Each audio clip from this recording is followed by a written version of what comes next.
Morning, Doctor. Good morning, Mr. Ramos. How are you this morning? Well, no, till I've had the first cup of coffee. Uh-huh. Coffee bad for a person, Doc? Only if you drink too much, Mr. Ramos.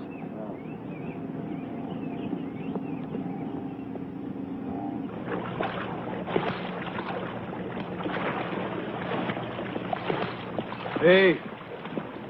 Morning. Did you have a nice run? Yeah. You were asleep when I left. You were asleep when I got home last night.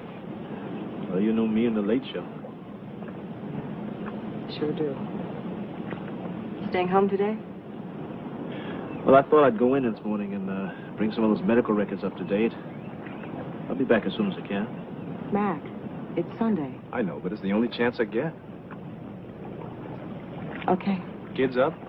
Watching cartoons. I'll start the coffee. I already did it. Thank you. I've got 10 more laps to do. Don't let me stop you.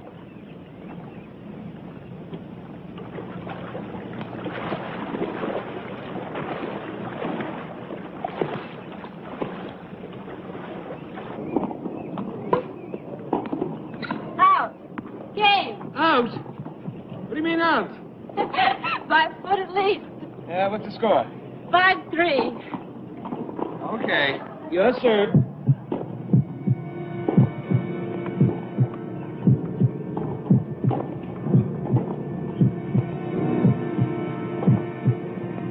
Joe? Joe, you all right? Yeah, just a little out of breath, that's all. I'll be fine. You want to take a break? Yeah. Might be a good idea.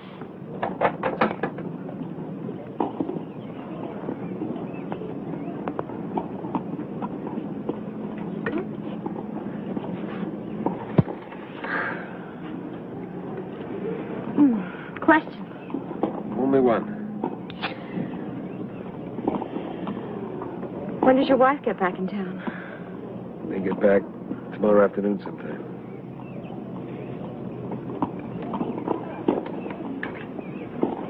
Then we're still on for dinner? If you want. I want. Every night I can get with you. Every middle of the night I can get with you. Not to mention the early mornings. Hey, you listening to me? Huh? You want to know about dinner? I'm going to go home, shower, and I'll pick you up about 7:30. Well, you can shower at my place. No, I've got some calls I've got to make. Patient's name, Norman Stanbury, age 55, seen last March for annual physical. STT wave changes indicated during stress EKG. Patient subsequently put on low-fat diet and entered into exercise program at Westside Y.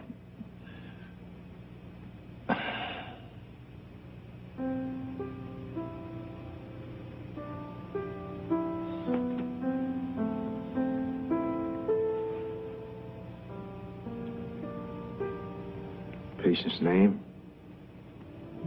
MacArthur St. Clair. Age 37, cardiologist.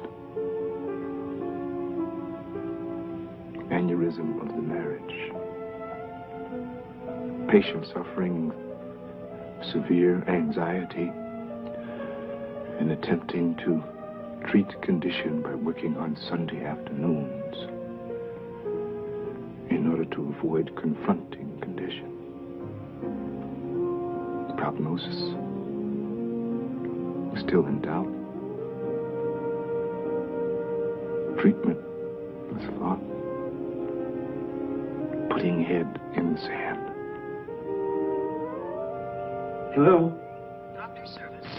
My name is Joe Hamill. I am trying to reach Dr. Richards, please. Doctor is on will call. We expect he'll be checking in within the hour. Would you like to leave your number, Mr. Hamlish? Hamill. Yes, sir. And what's your number, please? I'll have the doctor call you when he checks in. He'll call in about 4. Would you like to leave your number, please?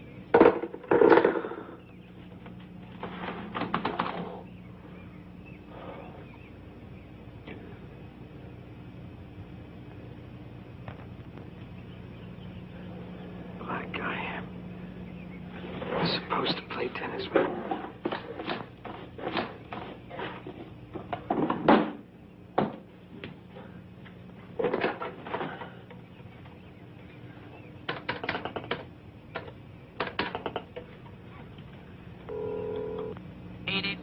Doctor isn't in.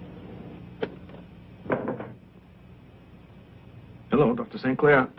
I'm sorry, Doctor. I didn't know you were in. Go ahead. Hello? Hello, Dr. St. Clair. You may not remember me. My name is Joe Hamill.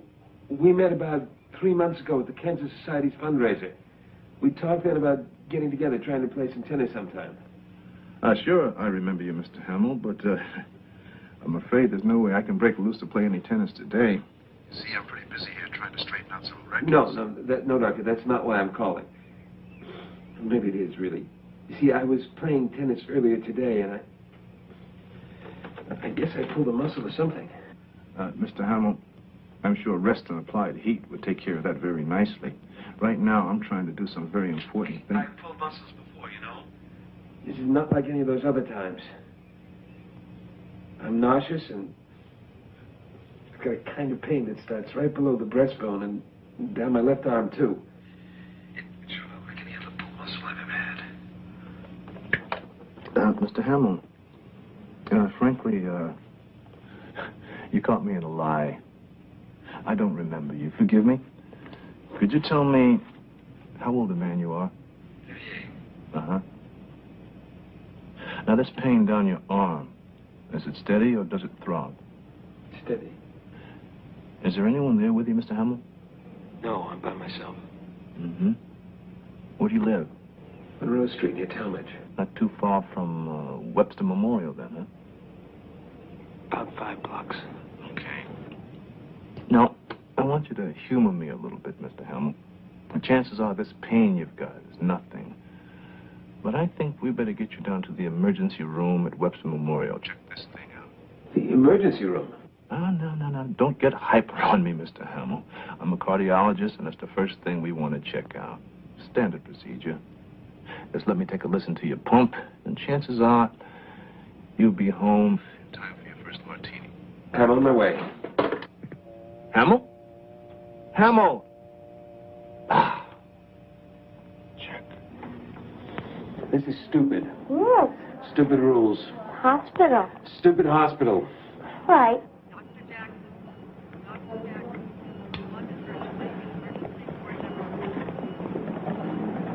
Hello, Joe.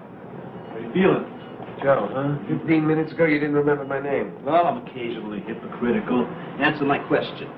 How do you feel? I want to throw up, but I can't.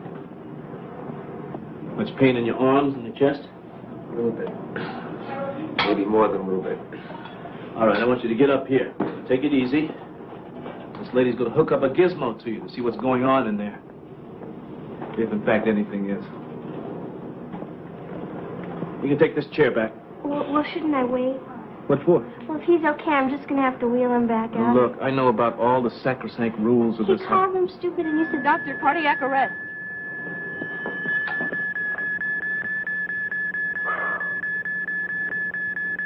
He's in the V-fib. Code blue. Car coming in.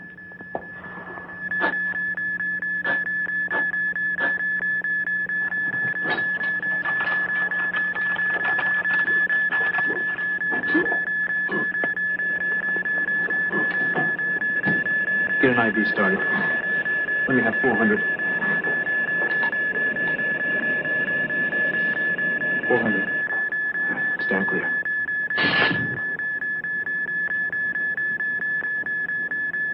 Make a lidocaine and bicarb. Okay. Stand clear.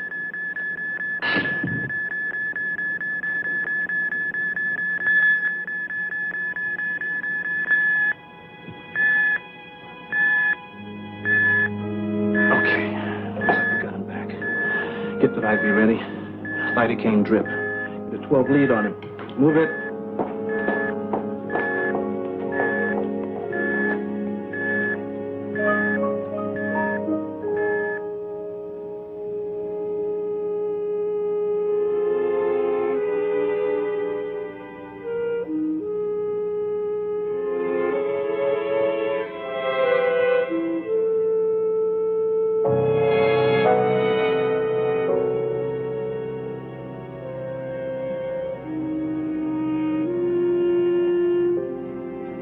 How are you feeling, Mr. Hamill?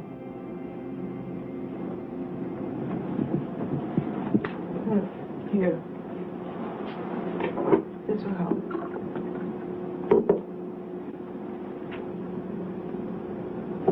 It's Sunday night, 10 of 12. And you're in the coronary care unit at Webster Memorial Hospital. Hurts. I shouldn't wonder. Why does it hurt? Did I have a heart attack? We don't know yet, Mr. Hamill. Once you had a something, that's for sure. I passed out. Something like that.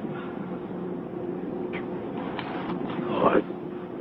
Well, everything seems to be under control now. We'll be watching you, so don't worry about a thing. You bet. We called her house. There was no answer. They're out of town. That's what your employer said. And Mr. Chancellor from the Times-Dispatch? He said he'd take care of who to notify. Doctor, that's St. Clair? Oh, he left about an hour ago. He said he'll see you in the morning, so what you should do now is just close your eyes and go to sleep. Close my eyes and go to sleep. That's right.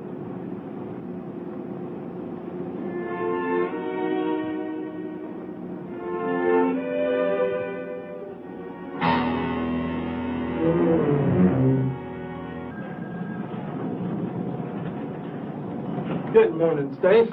Morning, Doctor. Oh, Mendel's called a staff meeting for 10 o'clock. Tell him I'll be there. We really need the information, and if I hang up, the way this switchboard's been working, we'll never get through to you people again. Morning, Doctor. Good morning. How's Hamill doing? Well, he got a little sleep. Restless most of the night, though. I can't say that I blame him. Any coffee? I'll bring you a cup.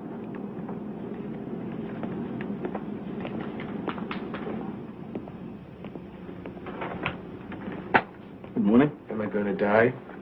Everybody dies, Mr. Hamill. If you're looking for life everlasting, you've come to the wrong fella. How do you feel? Putrid. Much discomfort? Enough.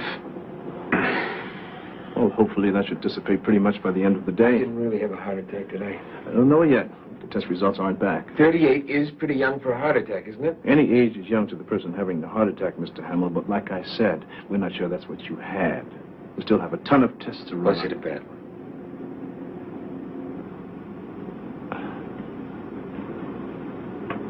They don't have any good ones, Mr. Hamill. Hey, call me Joe. B, stop playing word games with me. I'm a big boy. I want to know everything that you know.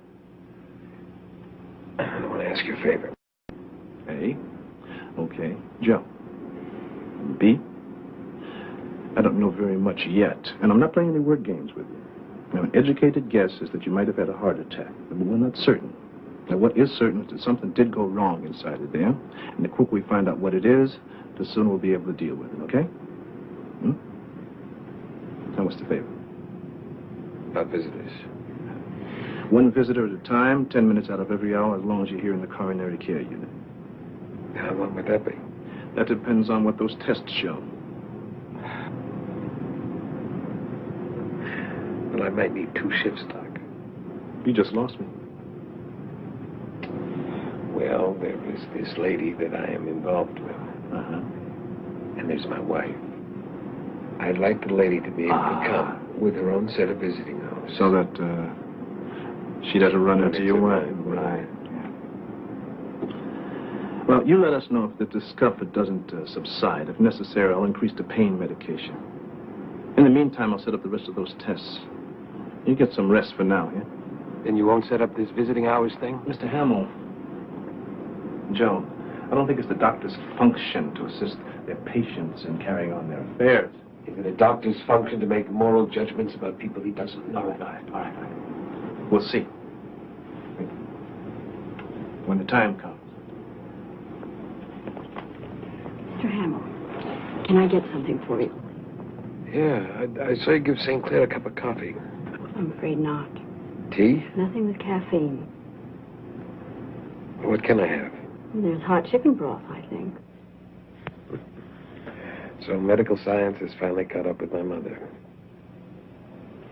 $15 million. That's what the federal government has earmarked for this research. And the fact that we haven't gone after it is frankly an embarrassment. Dr. Mendel, aren't we putting the cart before the horse? The reason no one applied for the funds is because we really don't have facilities for that kind of research. Doctor, the reason we don't have the facilities, because we don't have the funds necessary to build those facilities. Ergo, we apply for the funds, we get the funds, we build the facilities, we do the research. Simple? Isn't there such a thing as getting too big? No. Well, if we're agreed that the best medicine is practiced on a one-to-one basis. But we are not agreed. One-to-one medicine is an anachronism. Medical teams, working with the most sophisticated hardware we can devise, give us the best chance of effecting a cure. And that's our job, not holding someone's hand and murmuring beneficent bedside bromides. Can it wait, Dr. Sinclair? I wanted to say a few words about the Board of Governors fundraiser. No, Doctor, I'm sorry, I can't. I've got to hold someone's hand and offer bedside bromides. I want to see him. Why can't I see him? Mrs. Hamill, you can see him tomorrow. But first, I think that we should talk. I want to make sure you understand his condition. Is he dying? No, I don't believe so. He's had a coronary event of some sort, but we don't know how bad it was yet. They said he's in critical condition. Oh, Mrs. Hamill, until he's finished with these tests, we have to follow certain procedures, and one of those procedures is initially listing anyone in CCU as being in critical condition. I don't understand this. I don't know what to do. I don't know what to say. I don't know how this happened. I mean, it's like some hideous nightmare. I know how concerned you must be, and I guess about all I can say at this point is that we're doing everything we possibly can to find out how extensive the damage is, and I'll tell him that you were here. I'm sure that will do him a world of good, truly. Are you sure I can't see him today? Please. No, I'm sure. Thank you, Doctor.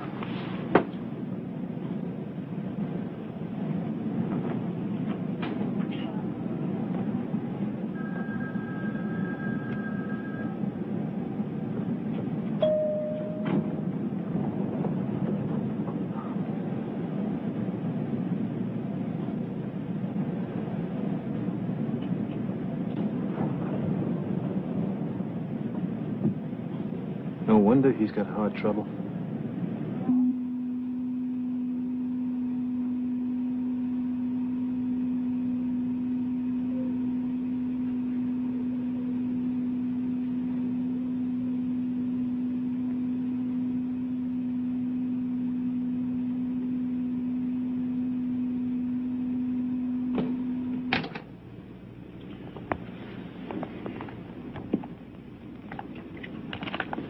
How am I doing? Just fine. Good evening. Good evening, Doctor. If you ask how I'm feeling, I'm going to go right for your throat. I'm not going to ask.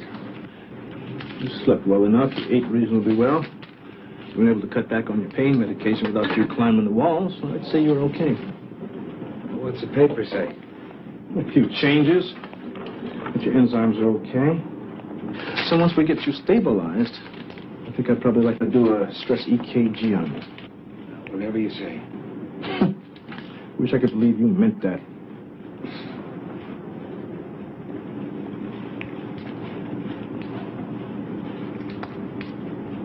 Your wife was here today. I think your lady was, too. She about 5'6", blonde, beige turtleneck. Yeah. She was here. How'd you know it was her? It was her.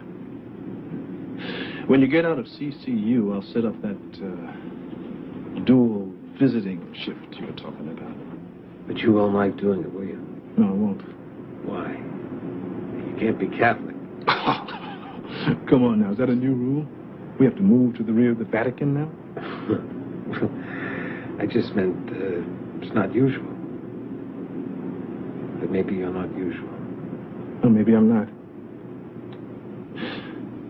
But let me answer your question this way.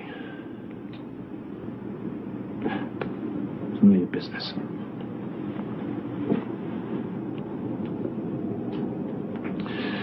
But I will say this much. You're trying to get out of a marriage, and I'm busting my hump trying to keep one together. You've had a cardiac arrest. The fact of the matter is that my father died at the age of 48 of a coronary.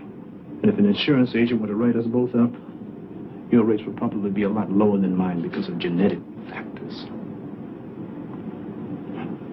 You and me have about the same life going on, but we're moving in different directions.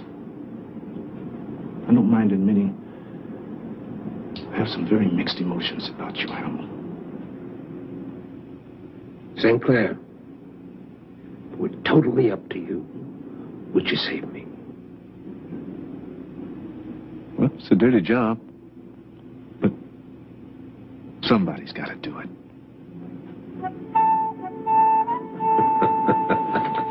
Good night.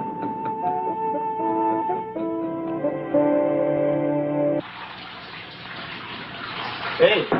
Hi. You got a call. Who from? Somebody named Hamill. Oh, no. Give me a break.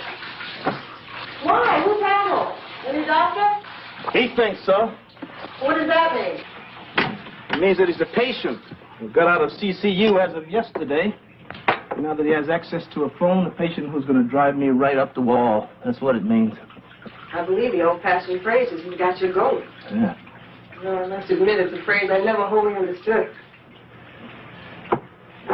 Hamill is a near genius who thinks he's a genius, a layman who thinks he's a doctor. He's a pain in the rear who's going to outlive us all and shorten my life considerably. You are cute when you're mad. Yeah? You're gorgeous when you're sarcastic. I wasn't being sarcastic. I meant it. Anything that can get you to get angry or to get you to smile or do anything, even on that list of approved things for cardiologists to do, gets my vote. You saying I'm a little dull? Saying that you're very dedicated. Ah. Which, full dull.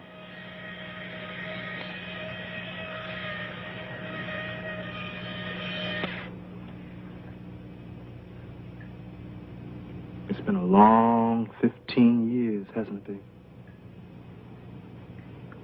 It was a very short 12 years. It's been a very long 3 years after that.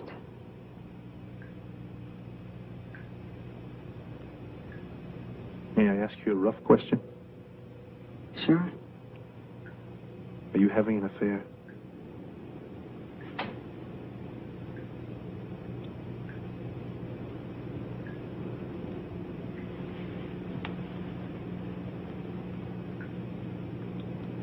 There's two answers. The true one and the really true one. Which one do you want? I'm not sure. The true one is no. I'm not having an affair. What's the really true one?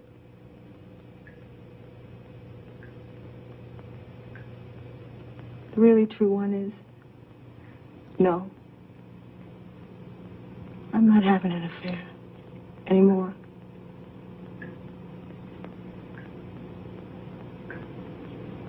Hit me, Max. Slap me if you want to. Because doing nothing hurts me more than anything you could do with your hands.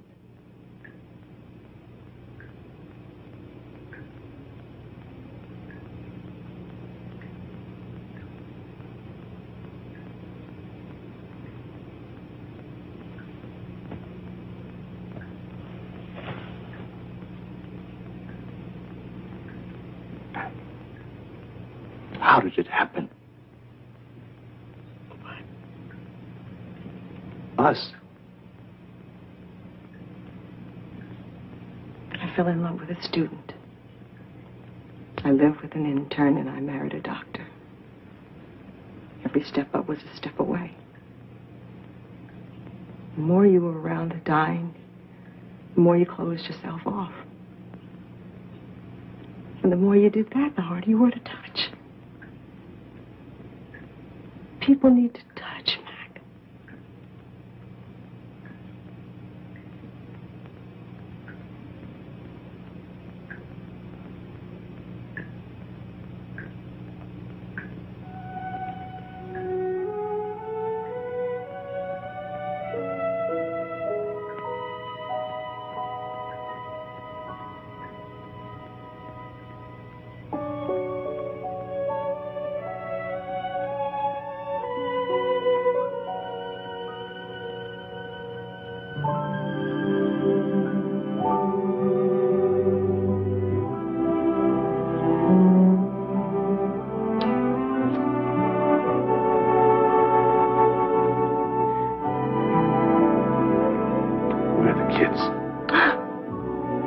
Watching cartoons.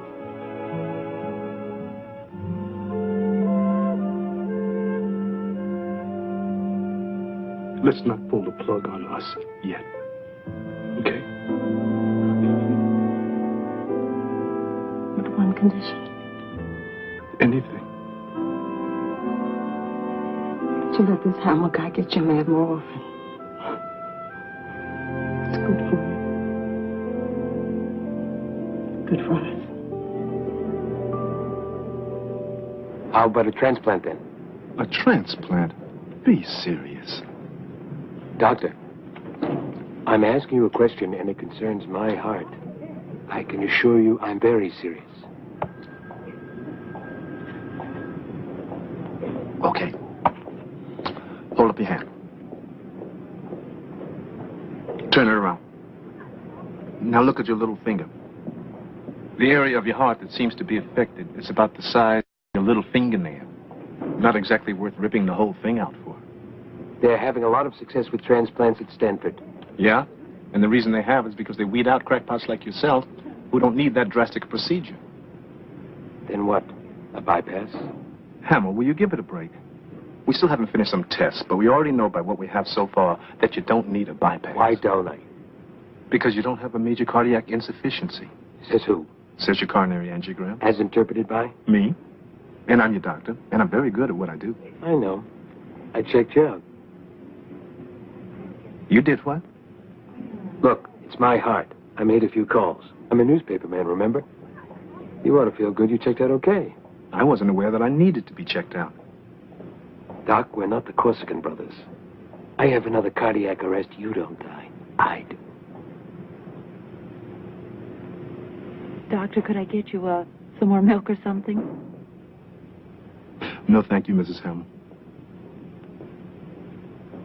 Well, Joe, I guess I really should be going. I have to pick him up from a recital. Sure thing, I know. No problem. Are you sure you won't be lonesome without me tonight? I mean, I can get a sitter if you want. No. There's a game on the tuba. I'll be fine. Give the kids a kiss for me, okay? Yeah, I will.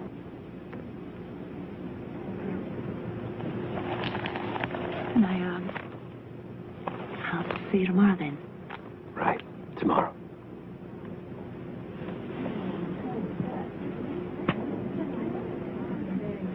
Goodbye, Doctor. Good night.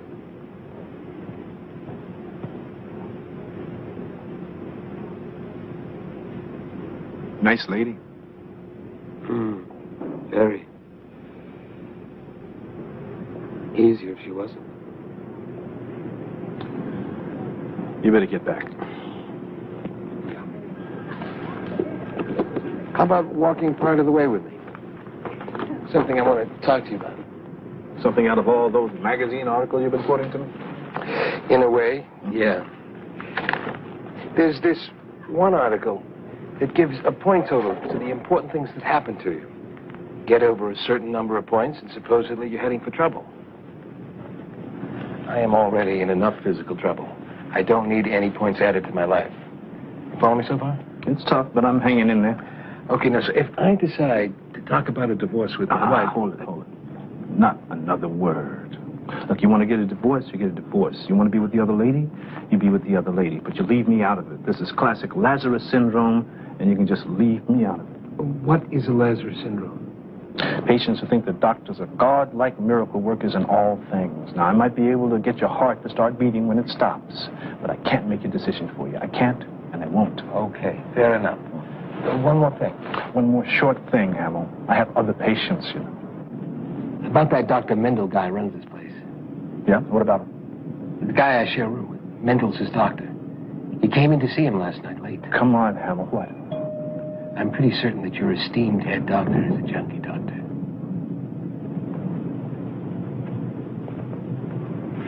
See you around.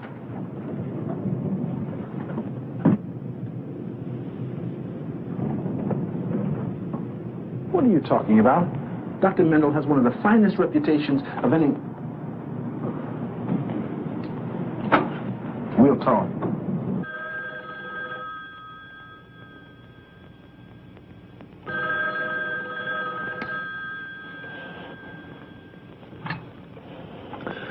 Dr. St. Clair.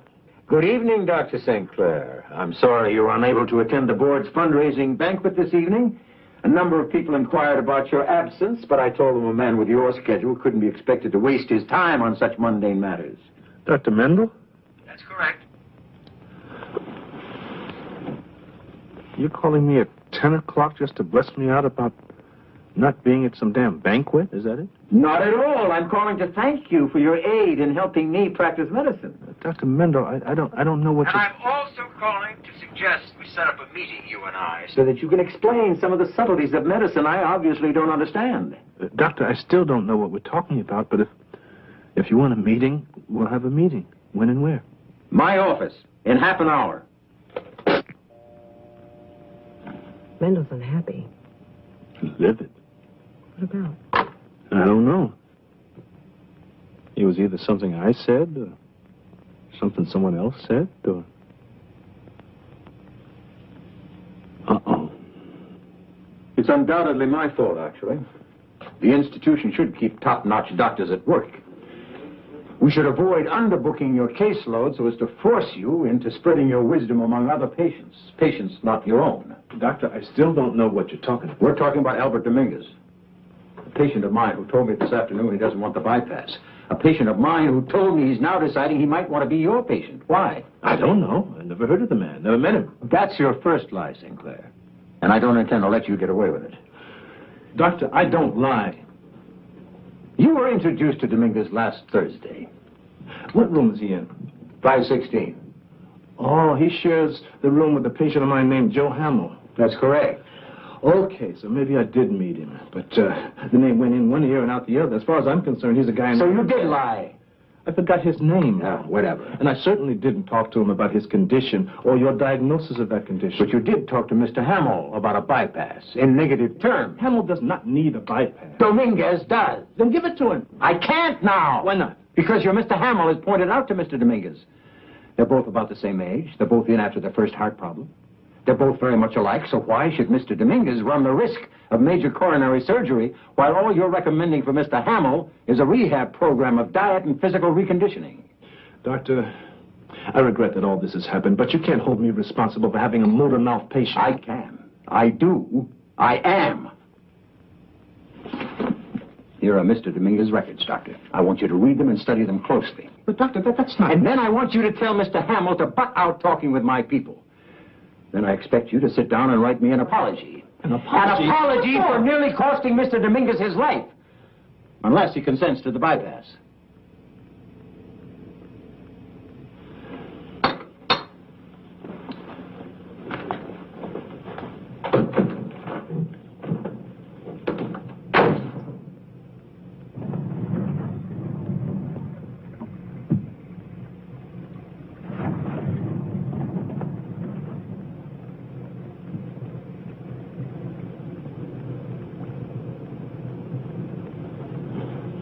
Good evening, Doctor.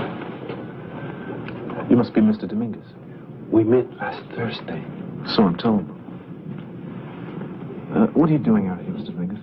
Reading my newspaper. I mean, what are you doing out here in the hallway? For real? Yes, Mr. Dominguez, for real.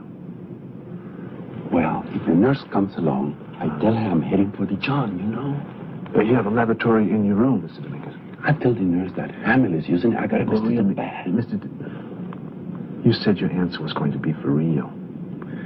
Well, I'm sort of giving my roommate giving him some space, you know. Well, why should Mr. Hamill need space?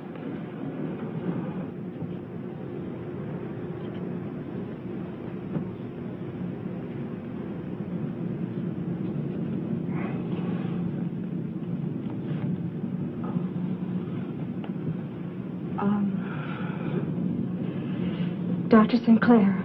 Yes. We've never met. I'm Denise Racine. Hello. Hello. Listen, I want to thank you for setting up this visiting privilege for Joe and me. I appreciate it. You're welcome. Well, I guess I better be going. Yes. I think you better.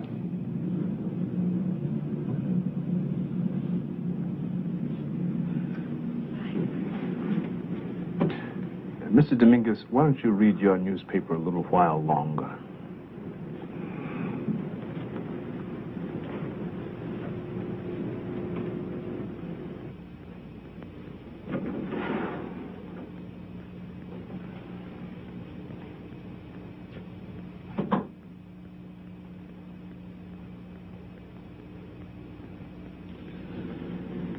You know what I hate about this place? You can never slam a door when it most needs slamming. Now, before you thought everything I hate about this place is patients who think they know more than the doctor who's treating them. Patients who think they can diagnose for other patients, too. Are you done? No. But we are, you and me. You can find yourself another guy, Hamill. I've had a belly full of your antics. Antics? What antics? Oh, you can start with your hit-and-run attack about Mendel being a junkie, huh? Oh, it was no hit-and-run attack, Doctor. You never followed up on it. And then you can proceed with your nocturnal visits with Betty Bimbo. Okay, you just hold it right there. I'm not finished yet, Hamill. Next, we're going to talk about the kind of ego it takes to presume to tell that poor man sitting out there in the hallway that Mendel's treatment is not warranted. Okay, let's talk then. Now, I got nothing to say to you. You gutless wonder, you owe me 30 seconds.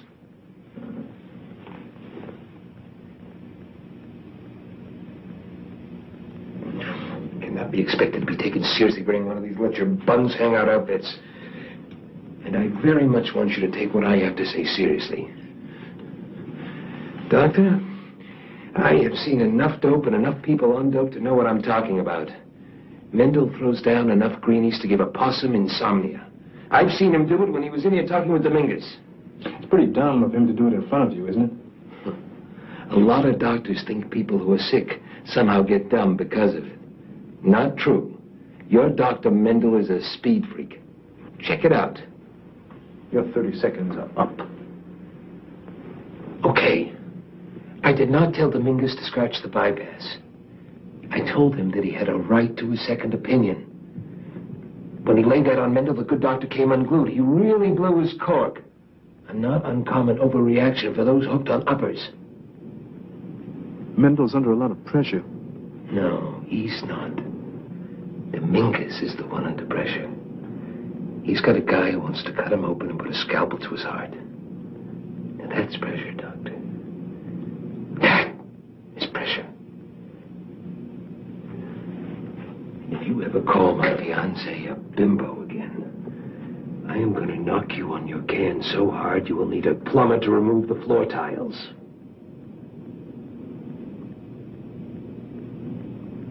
Am I still your patient? Who else would have you?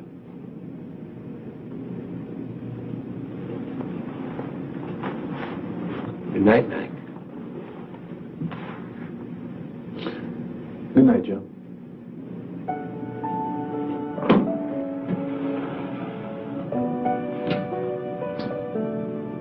It's all right? It's all right.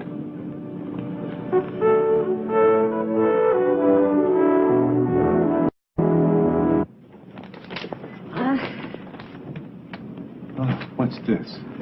X-rays of Mr. Dominguez and a videotape of his angiogram. Dr. Mendel said you wanted to look him over.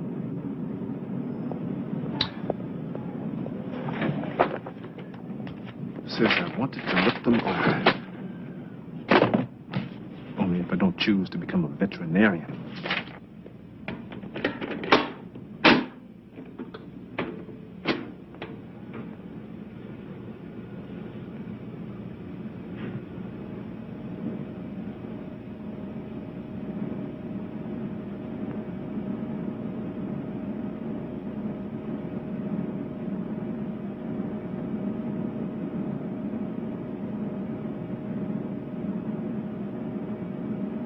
Again.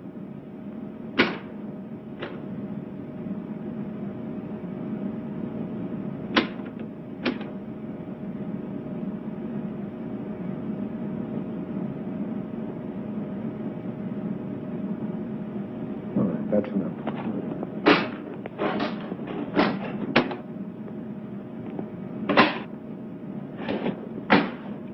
Well? Well, in technical terms, that's not what you'd call a zippity-doo-dah heart. Agreed. Can I ask you a question? Sure. Why did you want to consult on this? There's no hidden messages in what I looked at. That guy's in bad shape. Yeah, I know. Don't you think he should have the bypass? Well, after a look at this, nothing else to think.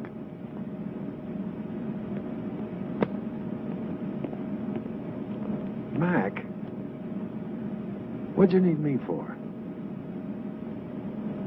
Well, this one is sort of special.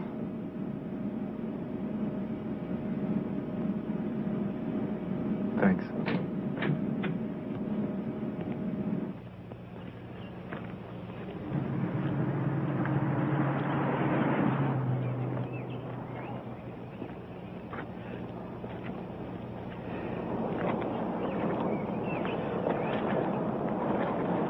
Morning. Morning. You know, I figure that you being a newspaper man, a writer, you might want to give me a hand with this apology I'm going to have to deliver to Mendel. I figure you might want to write about something a little bit more interesting than the post-Tibetan cash flow. I mean, we're in this as a sort of a team effort. I figure you might want to pitch in. I'm dead. No, you're not. Oh, listen. You just don't know how to take your own pulse, that's all. Hey, that's not bad. How long you been at it? Oh, about 10 minutes, I think. Take a break.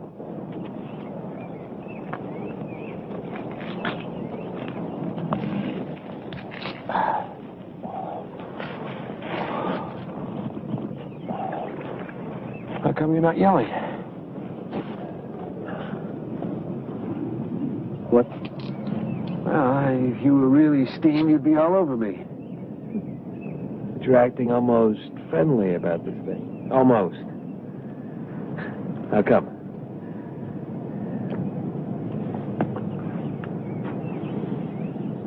Caffeine. How come so friendly, Doctor?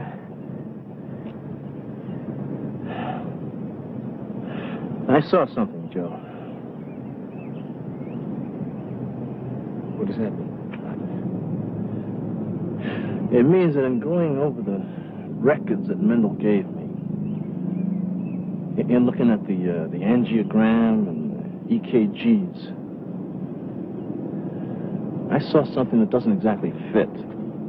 It's like looking at one of those what's wrong with this picture puzzles on the Sunday funnies, you know? It's something I've seen or read. It's just not right. Damn if I know what it is. What are you going to do? Well, I'm going to tell Mendel I apologize. I'll tell Dominguez he needs to have the triple. But there's always going to be something inside of me that's convinced I'm doing the wrong thing. Wrong for who? Wrong for Mendel. Wrong for me. Wrong for Dominguez.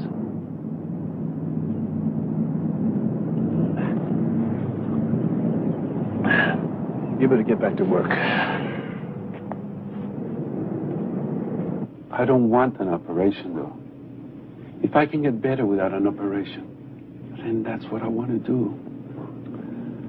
I'd vote with you, Mr. Dominguez, if the facts warranted that kind of therapy, but they don't. You have a severely advanced case of coronary artery disease. I've seen the tests that Dr. Mendel has run on you, and I agree with his conclusions. You think I should have this bypass thing? Well, I've seen the tests, Mr. Dominguez, and I can't ignore what I've seen.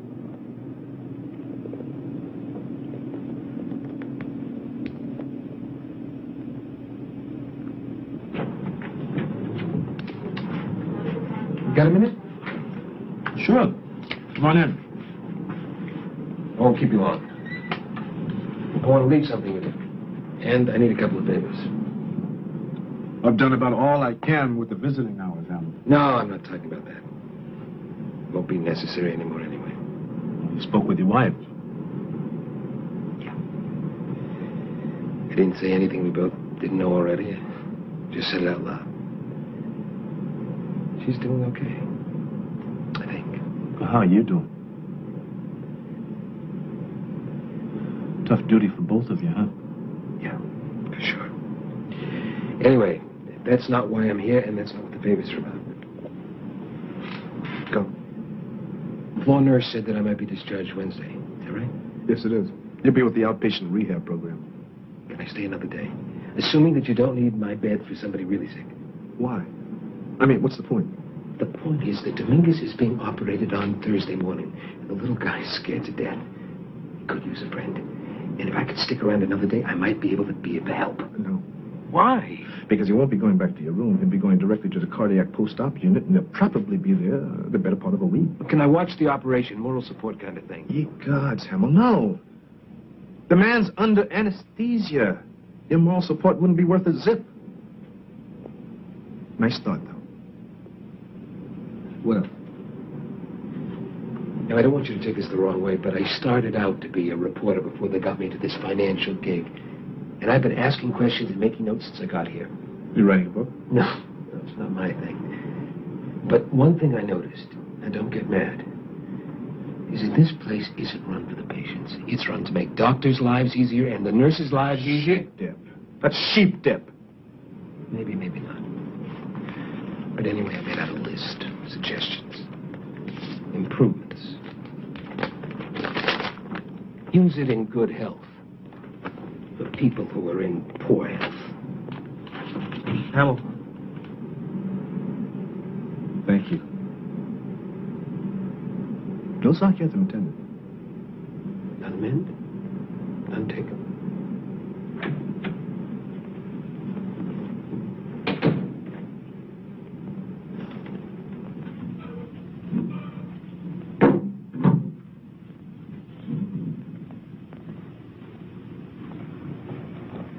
Girlfriend coming to pick you up?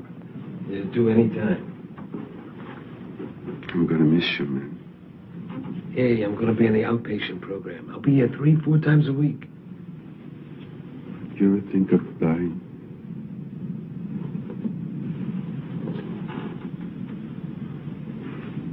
sure.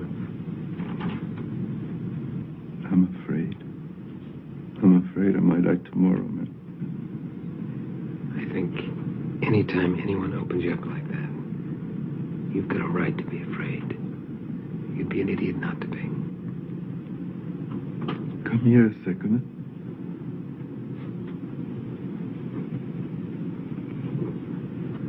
I'm not legal, you know. What does that mean? In this country, I'm not legal. My name ain't Dominguez. It's Herrera. Guillermo Herrera. You remember that, okay? Okay. Why is it so important? If something happens to me, I want you to make sure that they put the right name on the stone. Nothing's gonna happen. But if it does, you'll be here tomorrow to make sure they get it right. Okay. Well, I don't think St. Clair will let me. Please, man. It means something to me. Please.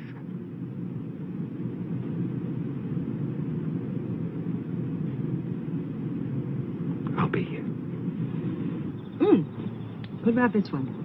Allowing conjugal visits between spouses when one's been in the hospital for over a week and their physical condition permits it. Already goes on all the time. You're kidding. Not officially, of course. But the nurses generally know what's happening when a husband and wife ask not to be disturbed. They tend to look the other way. Well, why not make it official then? Because Mendel would have a stroke. And the board, all of whom are overworked, would have to be reminded what the purpose of a conjugal visit is. Well, given a choice between being a patient in your hospital and a prisoner in a Mexican jail, I think I know which one I'd choose. Which one? Hey, Dad. Yeah? There's some people out front to see you. The guy says his name is Hamill. Okay.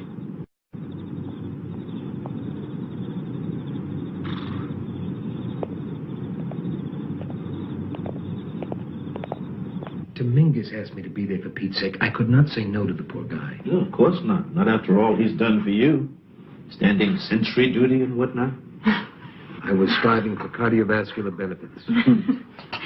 Could we please change the subject? Denise, would you like to help me with the cake? Absolutely. Here you go, Joe. Thanks. You're entitled to 1 cup. How many are you entitled to? All I want. Rank has its privileges. I can see that. You figured out what isn't kosher about this thing with Dominguez? All I found out is that your distrust of doctors is catching, even to a doctor. But you said something didn't add up. Yeah, until I can specify what that something is, that's about all I got, is an unfounded charge that could ruin the career of a man that built that hospital into one of the finest cardiovascular units within 1,000 miles. Not to mention all the doors he opened for me, the ones I couldn't do myself. Boy, you doctors sure stick together. Yes, we do. If I was a baseball player, you'd call it teamwork. If I was a reporter, you'd call it professional courtesy. But since I'm a doctor, it's suspect, huh?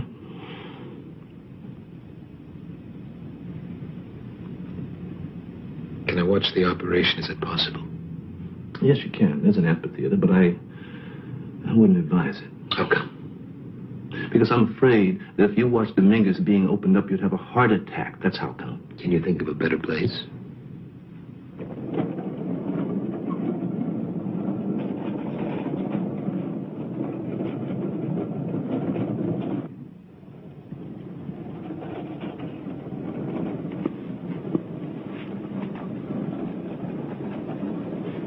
How you doing?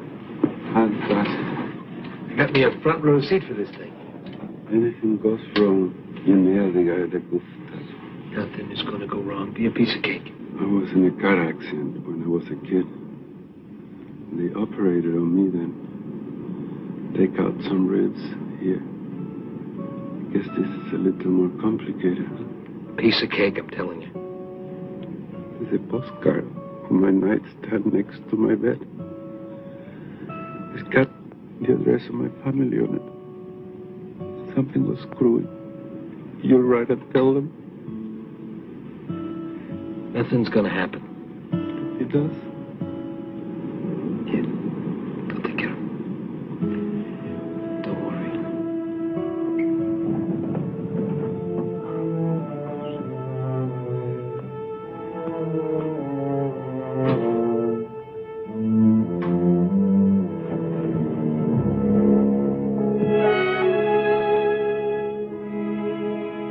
He better make it.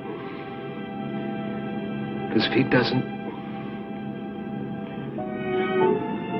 I have to write a letter to his folks in a foreign language.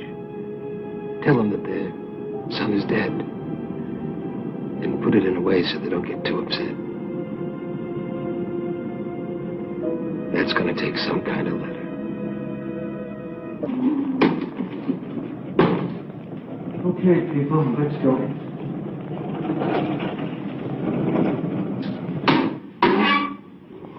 Hello, Mr. Dominguez.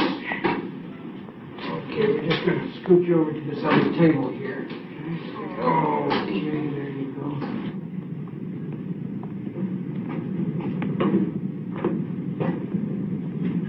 You ever seen an operation before? No. Nope.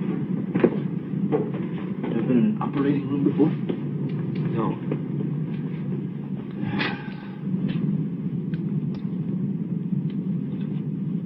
Okay. Now, assuming that you don't pass out at the first sight of blood, just ask me anything you want to know. Well, just give me a play-by-play. I don't understand a thing that's going on down there. Like, what are they doing down there now? Edwards, the anesthesiologist. He's probably telling them what to expect to feel when he starts administering the anesthetic. Once that's done, once we're a little closer to being ready, I'm going to give you something. I'm going to ask you to start counting backwards from 100. The chances are you'll probably get to about 91. Next thing you know, you'll wake up in a cardiac surgical unit. Is that clear? Yes. Tapers.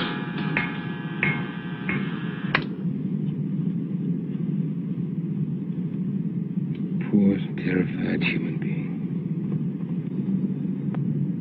Where's Mendel? He's not going to open.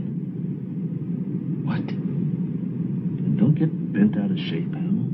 It's all very ethical, but done all the time. Mendel will be here for the actual bypass and the selection of the veins from the leg. But the opening and prepping of the surgical field will be done by the rest of the team. Who are second stringers? Or as qualified as human beings can be. I never look at the circumstances surrounding this operation, but that procedure is not out of line. What is? I don't know. I think something is. I just don't know. Mr. Dominguez, I'm going to give you a little oxygen now. Put a mask over your face. You won't be frightened. You're going to get a blast of air now. It's going to help you relax. And here it comes. Okay. One more.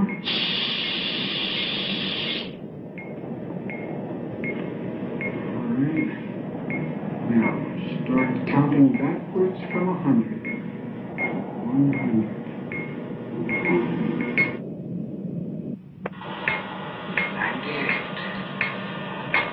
97, 96,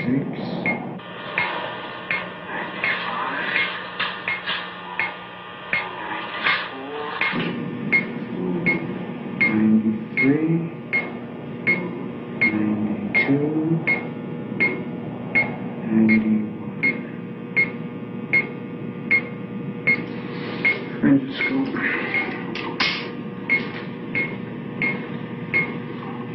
And then tracheal tube.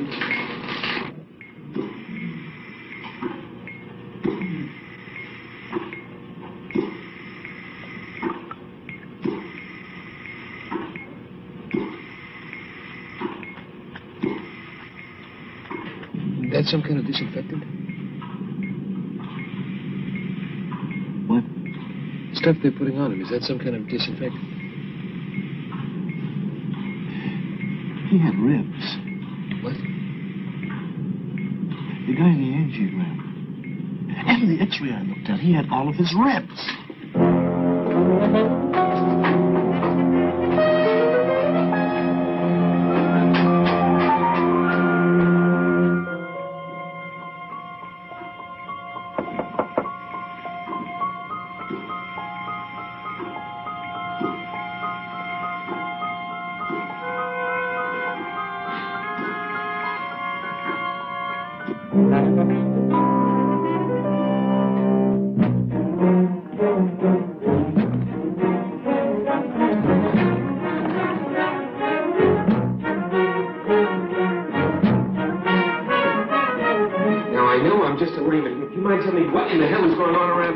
Get the lights.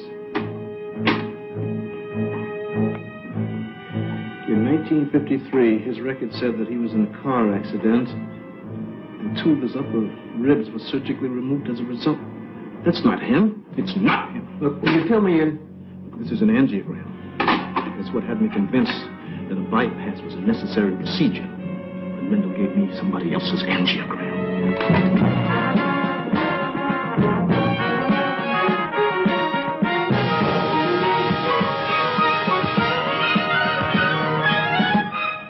Dr. Mendel, we're about 10 minutes away. Thank you, Doctor. Keep me posted. Yes.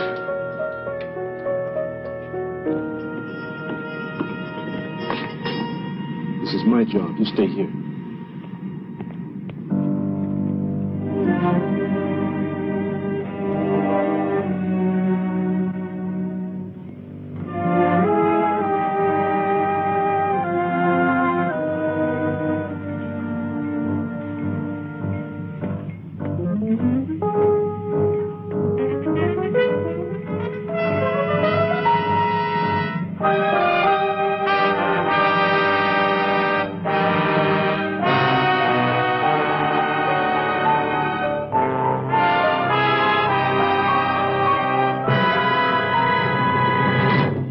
This is a sterile prep. Doesn't matter. It doesn't? No. Not as long as you agree to cancel that bypass on Dominguez. I'm sure you have your reasons, but I don't want to hear them. Because he doesn't need a bypass, Doctor. And every second that he's under anesthesia, his life is being risked needlessly. And I'm terrified that maybe you're well aware of it. I beg your pardon. It's got his name on the label, but it's not his angiogram.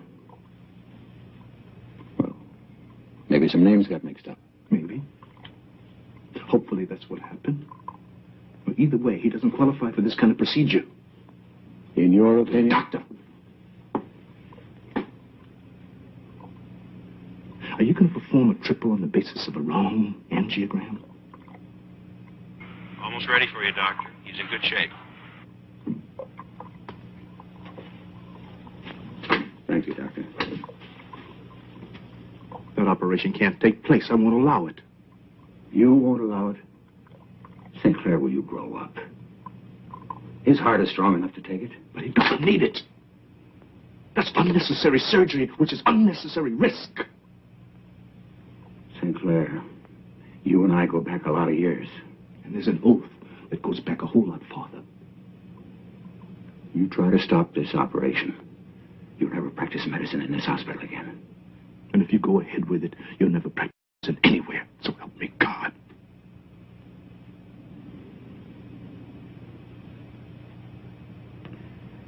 Medicine. Medicine, my angry young colleague, is just a little bit more than aspirin, Band-Aids, and bedpans. Medicine, whether you like it or not, or whether I like it or not, is a business. Cash and carry, pay on delivery. X number of dollars buys you an operation. That operation buys you life. Additional days, months, years of sucking in air and blowing it out again. But there's a lot more than the human patient we have to concern ourselves with. You don't see it, do you, St. Clair? There's another patient Medicine itself always needs attention. New equipment, new procedure, new research. And you have to go out there like some imbecile song and dance man. Go to dinners, celebrity fundraisers, foundations, government agencies. Hey, look what I got, folks. A nuclear medicine unit just opened up. A new vascular treatment wing. We do the best pulmonary function tests going. We do better bypasses in St. Mary's, more kidney transplants in Kennedy Memorial. Write us a check. Give us a buck. Please, give us a break. Please. Arms. Oh, doctor, I'm so tired.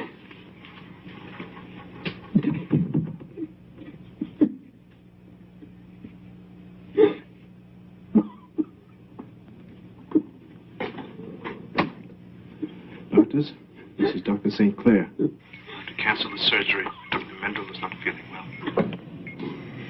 Well, okay, Doctor, we'll close now. Shall we reschedule? No, cancel. There'll be no surgery.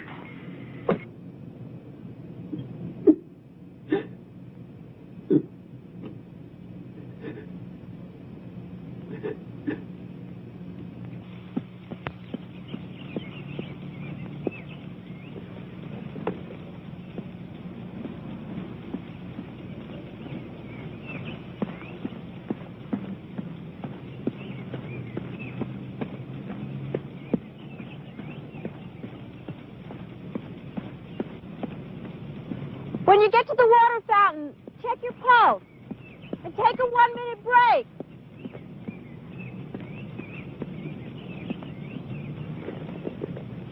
Morning. Well, hi.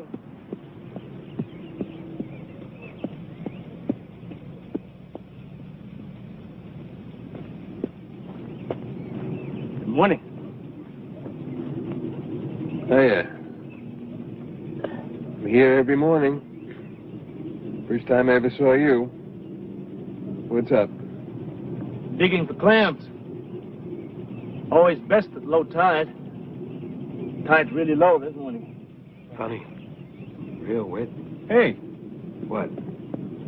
aren't you supposed to rest for a minute? Oh, yeah, right.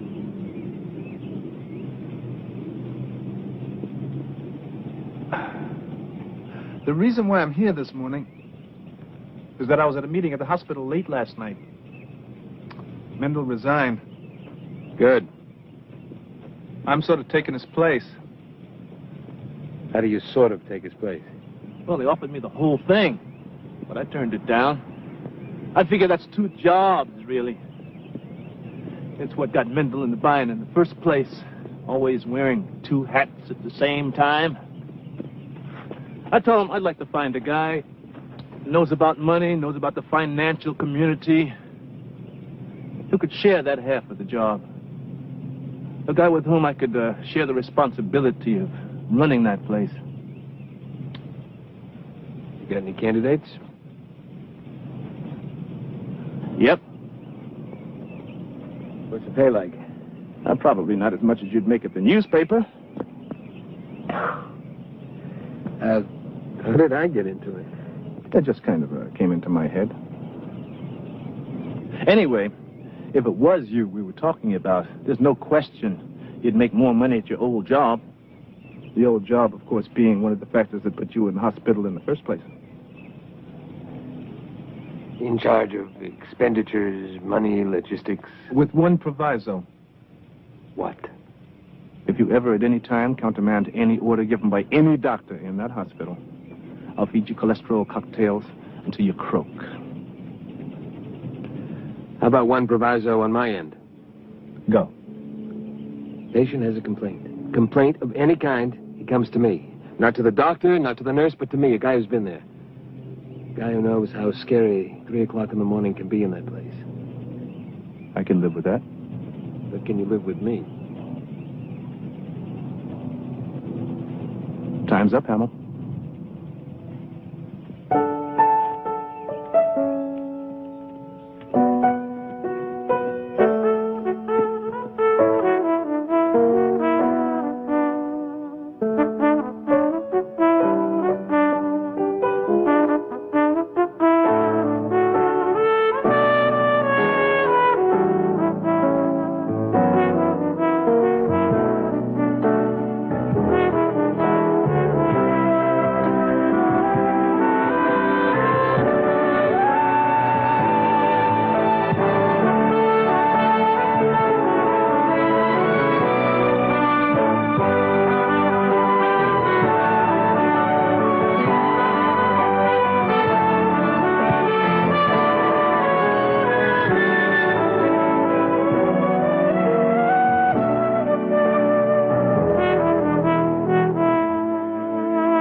fine.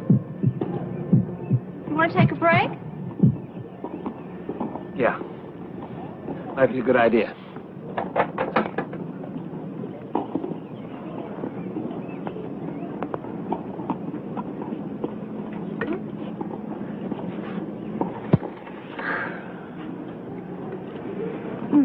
Question.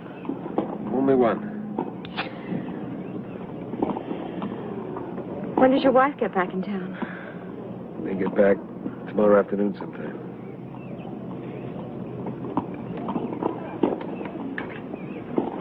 Then we're still on for dinner? If you want. I want. Every night I can get with you. Every middle of the night I can get with you. Not to mention the early mornings. Hey, you listening to me? Huh? You want to know about dinner? I'm going to go home, shower, and I'll pick you up about 7:30. Well, you can shower at my place. No, I've got some calls I've got to make. Patient's name, Norman Stanbury, age 55, seen last March for annual physical. STT wave changes indicated during stress EKG. Patient subsequently put on low-fat diet and entered into exercise program at Westside Y.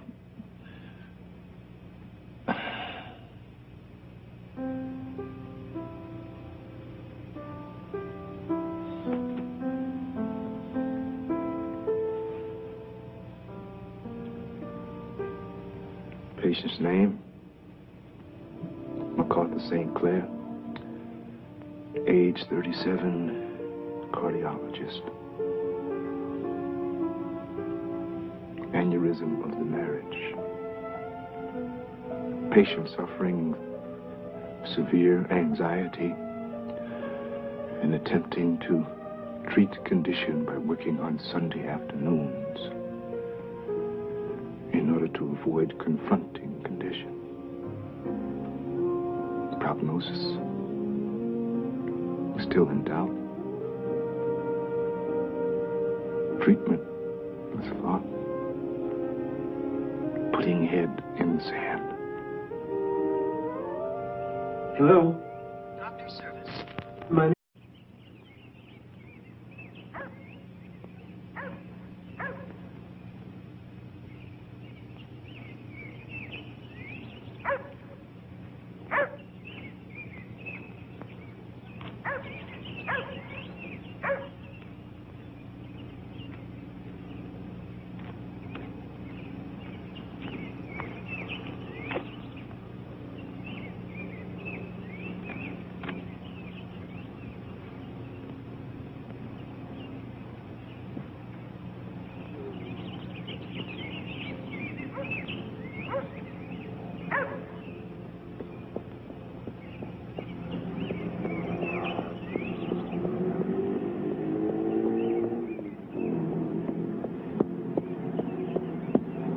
Morning, Doctor. Good morning, Mr. Ramos. How you do this morning? Won't know till I've had the first cup of coffee. Uh-huh. Coffee bad for a person, Doc? Only if you drink too much, Mr. Ramos.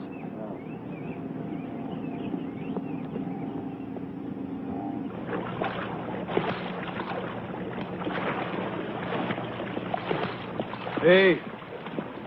Morning. Did you have a nice run? Yeah.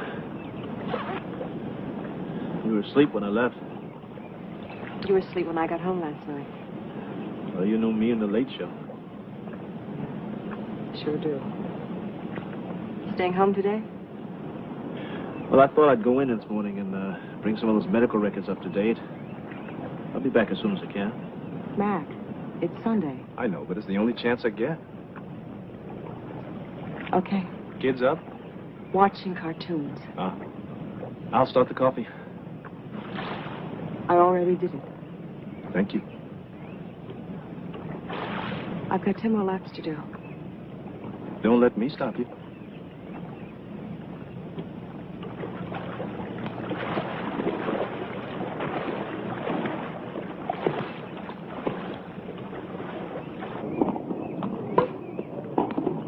Out. Game. Out? What do you mean out? 5 foot at least. Yeah, what's the score? 5-3. Okay. Yes, sir.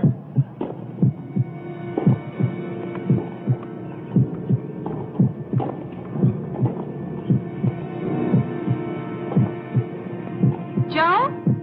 Joe, you all right? Yeah. Yeah, just a little.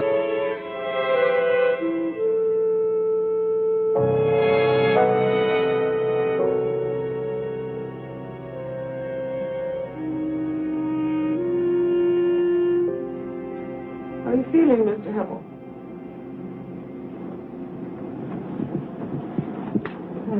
Here. This will help.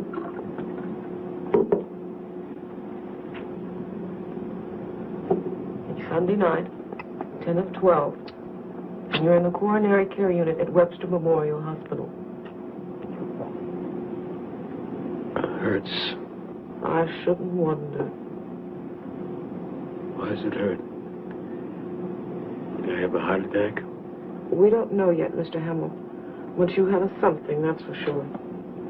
I passed out. Something like that. Oh, Everything seems to be under control now. We'll be watching you, so don't worry about a thing. you bet. We called your house. There was no answer. They're out of town.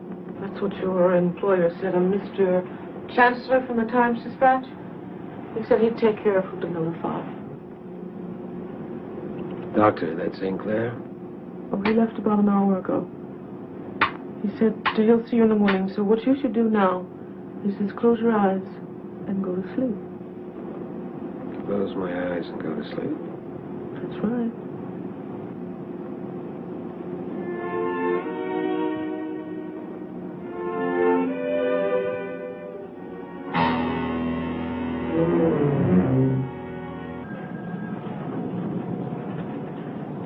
Good morning, Stace. Good morning, Doctor. Oh, Mendel's called a staff meeting for 10 o'clock. Tell him I'll be there. We really need the information, and if I hang up, the way this switchboard's been working, we'll never get through to you people again. Morning, Doctor. Good morning. How's Hamill doing? Well, he got a little sleep. Restless most of the night, though. I can't say that I blame him. Any coffee? I'll bring you a cup.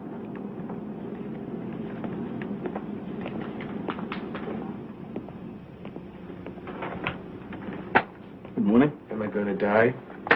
Everybody dies, Mr. Hamill. If you're looking for life everlasting, you've come to the wrong fella.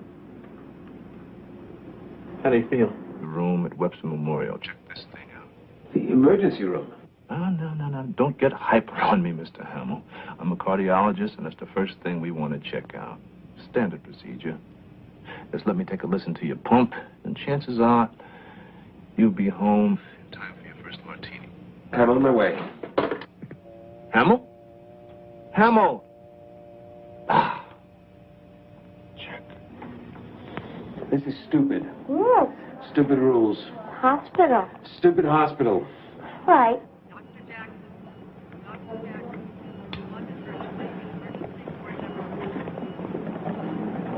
Hello, Joe. How are you feeling?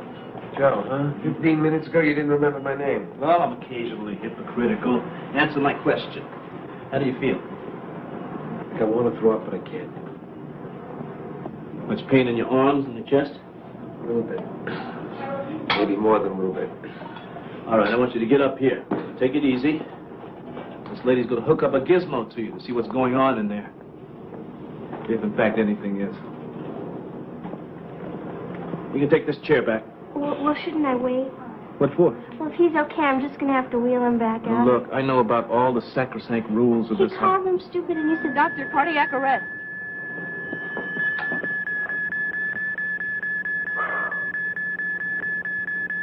He's in the V-fib. Code blue. Car coming in.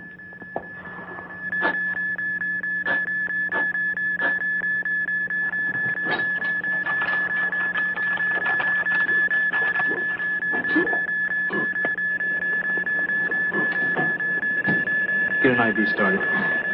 Let me have 400. 400. All right, stand clear.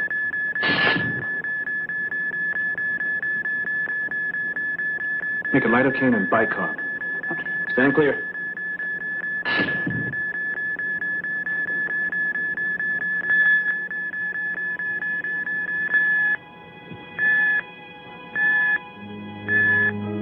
Okay. Looks like we got him back. Get that IV ready. Lidocaine drip. Get a 12 lead on it. Move it.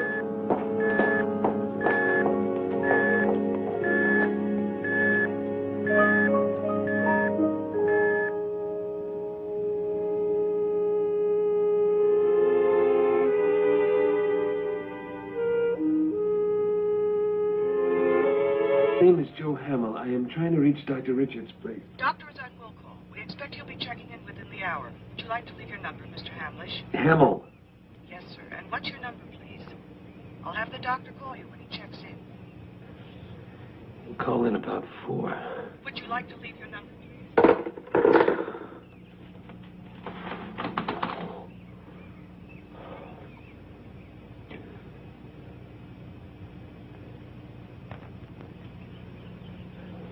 Black guy. Was supposed to play tennis with.